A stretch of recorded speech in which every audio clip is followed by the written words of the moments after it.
स्वधर्ममपि चावेक्ष्य न विकम्पितुमर्हसि धर्म्याद्धियुद्धात् श्रेयोऽन्यत् क्षत्रियस्य न विद्यते। और अपने क्षात्र धर्म को देखकर भी तुम्हें कंपित अर्थात कर्तव्य कर्म से विचलित नहीं होना चाहिए, क्योंकि धर्ममय युद्ध से बढ़कर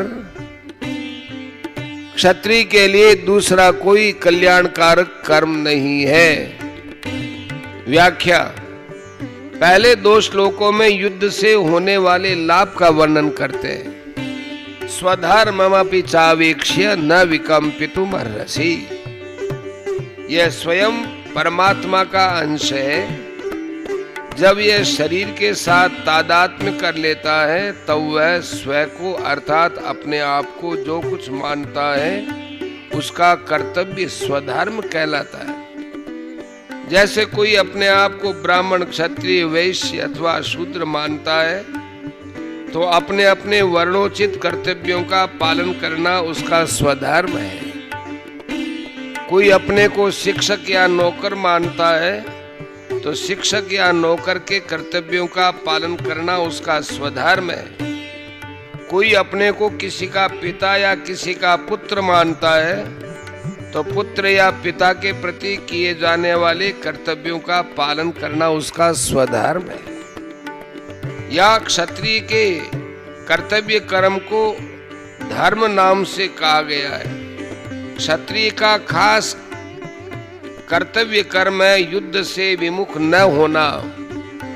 अर्जुन क्षत्रिय है अतः युद्ध करना उसका स्वधर्म है।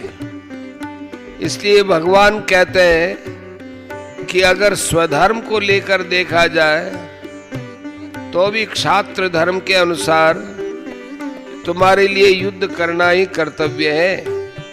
अपने कर्तव्य से तुम्हें कभी विमुख नहीं होना चाहिए। धर्म्यादि युद्धात् श्रेयोऽन्यत् क्षत्रियस्य न विद्यते। धर्ममय युद्ध से बढ़कर क्षत्रिय के लिए दूसरा कोई कल्याणकारक कर्म नहीं है। अर्थात क्षत्रिय के लिए क्षत्रिय के कर्तव्य का अनुष्ठान करना ही खास काम है। गीता 18वें अध्याय का 43वां श्लोक। ऐसे ही ब्राह्मण, वैश्य और शूद्र के लिए भी अपने अपने कर्तव्य का अनुष्ठान करने के सिवाय दूसरा कोई कल्याणकारी कर्म नहीं है।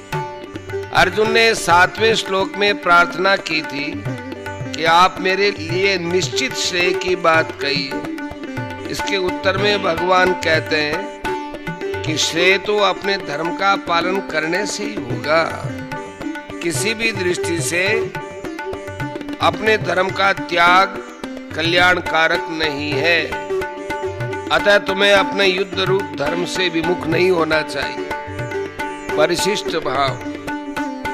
देह देही के विवेक का वर्णन करने के बाद अब यहाँ से 38वें श्लोक तक देही के स्वधर्म पालन माने कर्तव्य पालन का वर्णन करते हैं।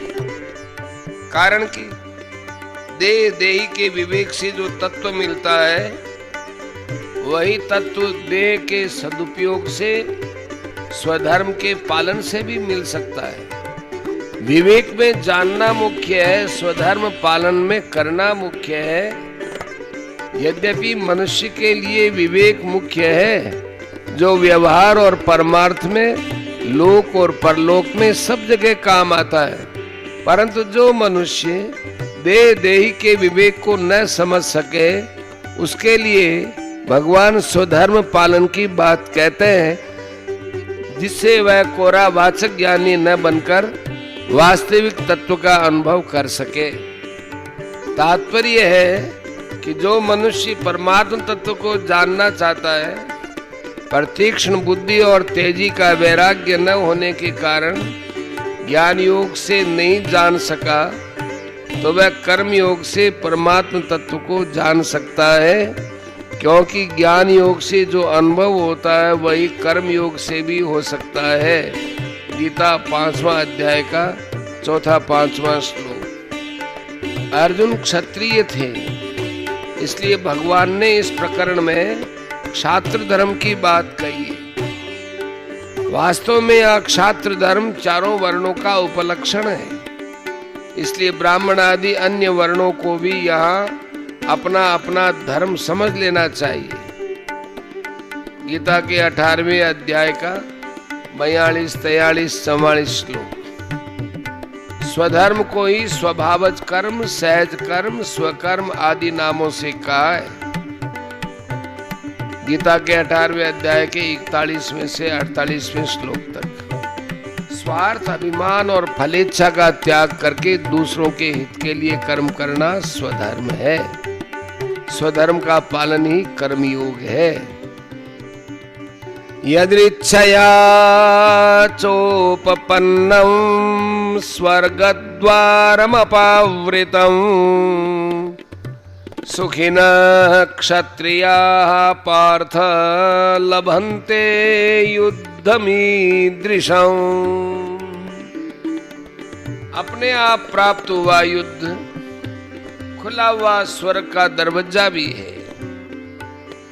हे पृथानंदन, वे क्षत्रिय बड़े सुखी भाग्यशाली है जिनको ऐसा युद्ध प्राप्त होता है। व्याख्या। यदृच्छया चोपपन्नम स्वर्ग द्वारम अपावृतम। पांडवों से जुआ खेलने में दुर्योधन ने यह शर्त रखी थी कि अगर इसमें आप हार जाएंगे तो आपको 12 वर्ष का वनवास और 1 वर्ष का अज्ञातवास भोगना होगा। 13वें वर्ष के बाद आपको अपना राज्य मिल जाएगा। परंतु अज्ञातवास में अगर हम लोग आपको खोज लेंगे तो आप लोगों को दोबारा 12 वर्ष का वनवास भोगना पड़ेगा। जुए में हार जाने पर शर्त के अनुसार पांडवों ने 12 वर्ष का वनवास और 1 वर्ष का अज्ञातवास भोग लिया। इसके बाद जब उन्होंने अपना राज्य मांगा तब दुर्योधन ने कहा कि मैं बिना युद्ध किए सुई की नोक जितनी जमीन भी नहीं दूंगा। दुर्योधन के ऐसा कहने पर भी पांडवों की ओर से बार बार संधि का प्रस्ताव रखा गया, पर दुर्योधन ने पांडवों से संधि स्वीकार ही नहीं की। इसलिए भगवान अर्जुन से कहते हैं कि यह युद्ध तुम लोगों को अपने आप प्राप्त हुआ है। अपने आप प्राप्त हुए धर्ममय युद्ध में जो क्षत्रिय शूरवीरता से लड़ते हुए मरता है उसके लिए स्वर्ग का दरवाजा खुला हुआ है। सुखिनः क्षत्रिया पार्थ लभन्ते युद्धमीदृशम्। ऐसा धर्ममय युद्ध जिनको प्राप्त हुआ है वे क्षत्रिय बड़े सुखी है।